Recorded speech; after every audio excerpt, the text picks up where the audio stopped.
A lot of trainers, like, they love being on the floor. They love coaching. They're great at the programming, all those fun things. The ad side of things is like, oh, like it's a chore. They figure it out, da da da, whatever.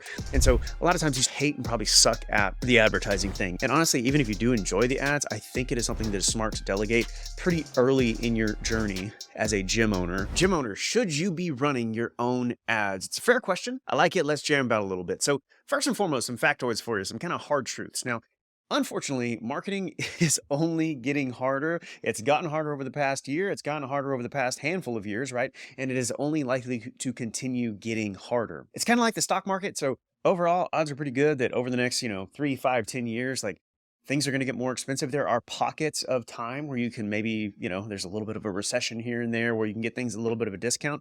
But overall, over time, the odds are pretty good that the cost of eyeballs, the cost of traffic is likely to go up. So you've got to be better than ever at every area of the acquisition process in order to get the best results possible. Fact is, trust in our marketplace is at an all-time low. So, a little bit of company called Gym Launch, however many years ago, and all the competitors and copycats and everyone else started to think it was a good idea to run these bait and switch, fake free 6-week challenges, yada, yada, yada.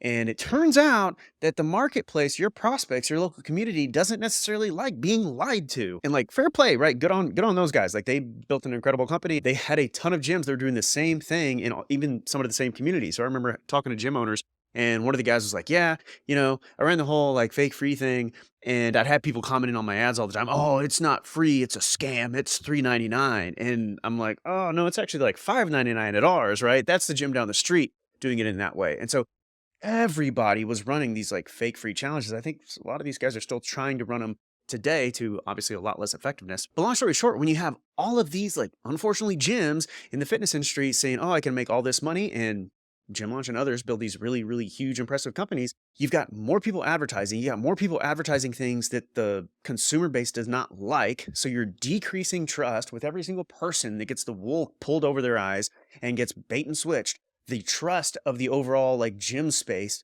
decreases. It's like, oh, every interaction with a used car salesman, with a slimy, sleazy used car salesman makes you feel, like there's a reason that reputation exists. Like the sleazy used car salesman idea didn't just come out of nowhere, right? It happened over time with probably years of less than upfront interactions with used car salesmen. Well, guess what, right? When you have years of less than upfront interactions with gym owners, trainers, etc., that are, again, to no fault of their own, they think, oh, this is the only way that I can win, the only way that I can grow my business. And I'm being told that it's my limiting beliefs, right, that are keeping me from being successful with this bait and switch play, and that I should totally feel amazing about it. Guess what? Like, your local consumer base and community is probably going to trust gyms less than they did before everyone started doing that. And that happens regardless. You say, I didn't ever run those challenges. Like, cool, it doesn't matter. You're the honest used car salesman surrounded by dishonest used car salesmen. Your reputation still gets tainted. And so trust is at an all-time low. And along with that decrease in trust, the ability to get those people to actually pick up the phone or actually show up for their appointment, get those people in the door, have them not be afraid of the actually showing up for the appointment in the first place, getting them to trust you and sign up for whatever your initial offers are. All those things are harder, and we have to be better now than we were, 3, 5, 10 years ago. So you can either quit, resign yourself to growing at whatever your organic pace of growth is and whatever your organic ceiling is. And I've literally never met a gym owner that was totally cool with their organic ceiling and their organic pace. Or you can just figure out how to be really good at cold traffic, right? Now, the question was, hey, should I run my own ads as a gym owner? To be fair, it's not hard to set up ads, right? Like, you can set up ads really, really easy. There's all kinds of YouTube videos and probably books and everything else that can help you set up an ad. That is about as easy as building a workout, right? So any idiot off the street can come up with a workout plan, right? You can open up Men's Health and probably find some sort of shitty workout in there. But the specific question is, should I be running my own? / why are you guys going to get me better results than me doing it on my own? Because we're pretty good at it. Conceivably, if you weren't getting pretty decent results with your ads, you wouldn't be asking like, hey, why should I have an agency do it? You'd be like, I know I need an agency to do it because my results suck, right? I know I need an expert to step in and run this because my results are absolute shit. So presumably you're doing this on your own. You know how to set up an ad account. You've done pretty decent with it. You're not getting just absolute dog shit results. And it's sort of like, how are you guys going to make it better? So there are some levels to this shit, right? So the specific person that was asking this question was like, oh, like we do pretty well and we like boost some posts. And I think every once in a while I'll jump into some ad manager. So like, if you are that person, and this doesn't mean you guys are dumb. I want to be very clear. Like, I'm going to say some things that probably infer that like, hey, like gym owners may not necessarily be the best person to run their ads. And it's not because you guys are dumb or you're not smart marketers or any of those things. It's that because things are getting more competitive, right? Like back in the day, 5, 10 years ago, anyone could put up any ad and get really, really cheap leads, really cheap traffic, get everybody to show up, all those different fun things. Now it takes so much more effort to be good, right? The bar is so much higher to be competitive that like you guys have other stuff going on, right? You are training your clients, you're running the programs for training your clients, you're doing the follow-up and sales for any leads that actually do come through. You might be doing community outreach, you might be doing local events, adjusting memberships, doing sales, handling, cleaning the gym, whatever it is. You've got a bunch of stuff on your plate as a gym owner, hiring and training a team, onboarding the team, managing the team, etc. All these different fun things. And it makes it hard, I would argue almost impossible for you to be world class at the marketing side, specifically when it comes to the digital marketing traffic side. So it doesn't mean you're dumb. It's like somebody saying, like, I've worked out in the gym a couple times and I read a Men's Health thing, like, here's a workout, right? So if you're just like boost and post, and I know my way around ad manager a little bit, you are probably at the level of the person that has worked out a couple times on their own. And here's a workout for you. I got it from Men's Health. And I'm sitting in the corner looking at my phone as I'm training my client. That's the level that you are probably at when it comes to the ad stuff. Now there's a level up. Right. So maybe you did some of these courses in the past that like taught you how to do bait and switch stuff and got all your ad accounts banned because people called you a scam and and you had to open up accounts through your wife's account and your sister's account, your best friend's account, because every account kept getting shut down. So maybe you're that person, and like, you know how to set up targeting, you know how to do split tests, and you know how to look at data somewhat, and so on and so forth, like all those things. Like that's cool. You may be a little bit better. However, I would argue there are levels to this, and I'm going to tell you why. Even if you're pretty good, are you this good? Now it's taken us a long time to get this point. 5, 7 years ago when it was just me doing all this stuff, like I was pretty decent and probably, maybe even on your level right now. However, our media buying team at this point is spearheaded by two gals that are just absolute complete badasses. One of them is a literal PhD in psychology. You can call her Dr. Hoff. Yes, she is my wife. You ask, well, how can a lowly gym marketing agency afford a PhD? The trick is marrying well. So she's a literal PhD in psychology, has spent all of her time the past like 4 or 5 years doing nothing but gym and personal trainer ads day in and day out. The other gal that is running the department, basically we've got like these two department heads that are badasses working with each other, making each other better, is an absolute stud. She like started as a trainer, moved into a management role. So she's been in gyms. Then I think 3, 4 years ago, moved into marketing.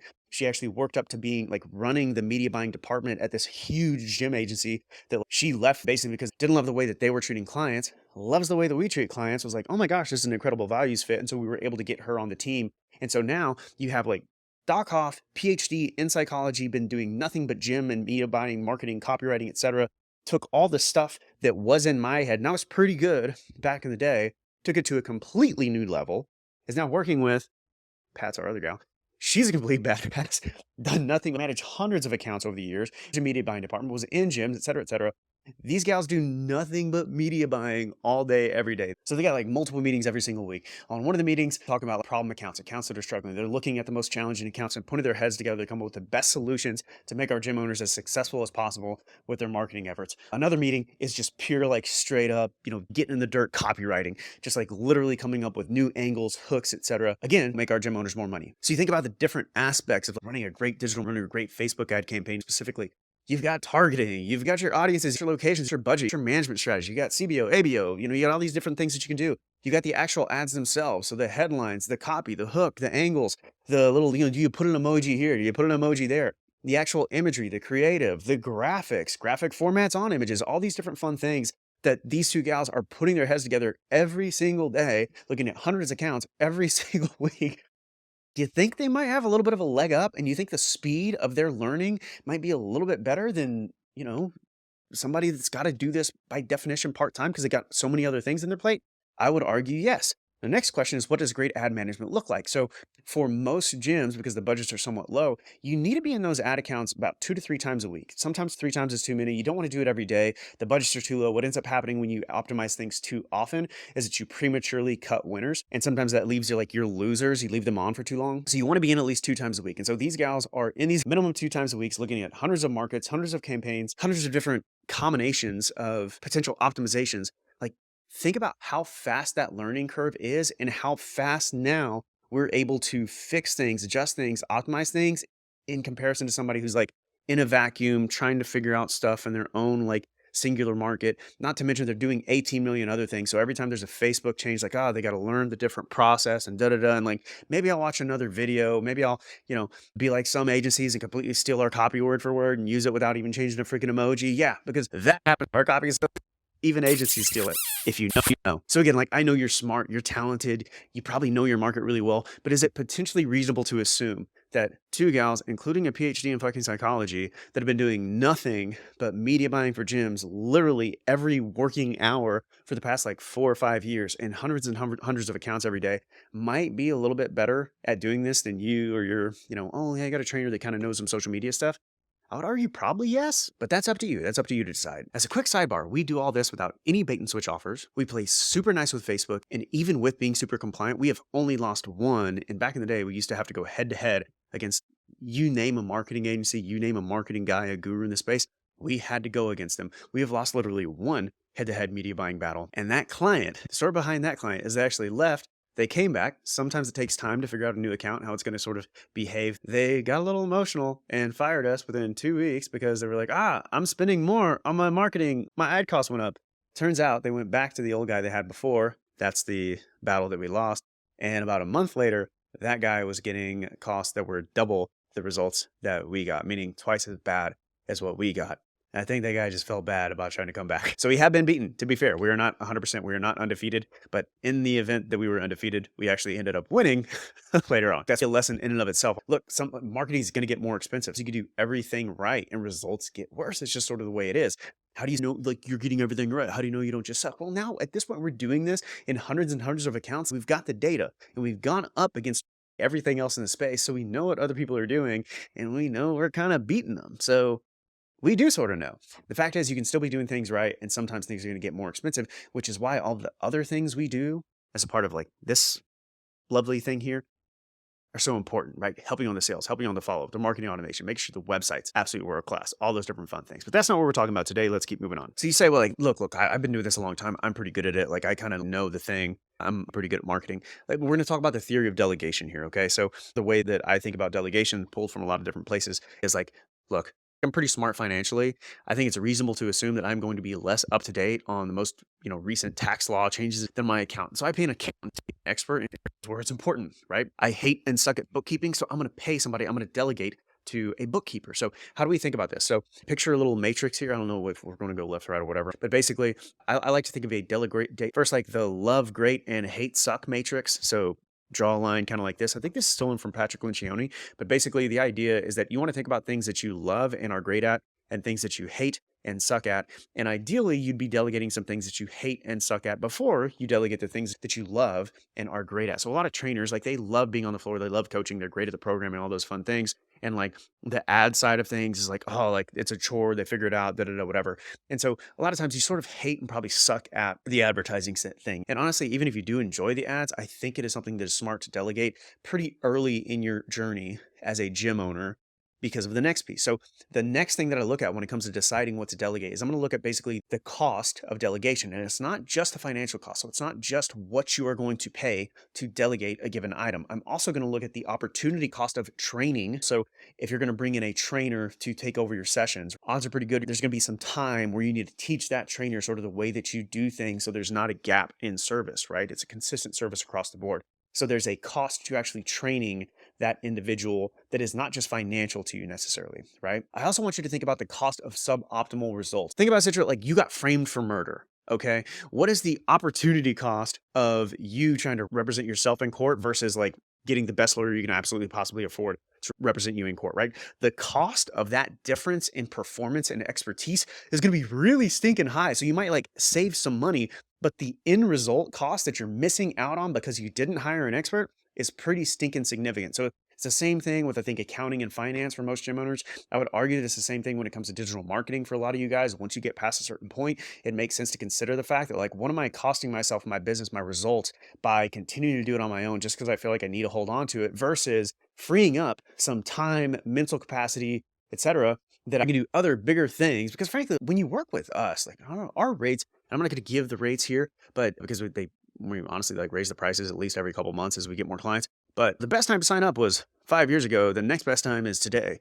Book a call at gymmembermachine.com today. On a serious note, even with prices increasing, the cost overall of delegating your Facebook ads is just not that high. And if you're a 5K a month, it probably doesn't make sense to do this. But once you get to a certain level, it's like I can get better results. I can free up my time to do other things that are more valuable in the business. Honestly, the effective hourly rate that you're probably wasting managing your Facebook ads, if you're doing it yourself and doing it well, is probably like you could be doing a lot more valuable stuff than moving some ads around when you think about how inexpensive it is to delegate to someone like us.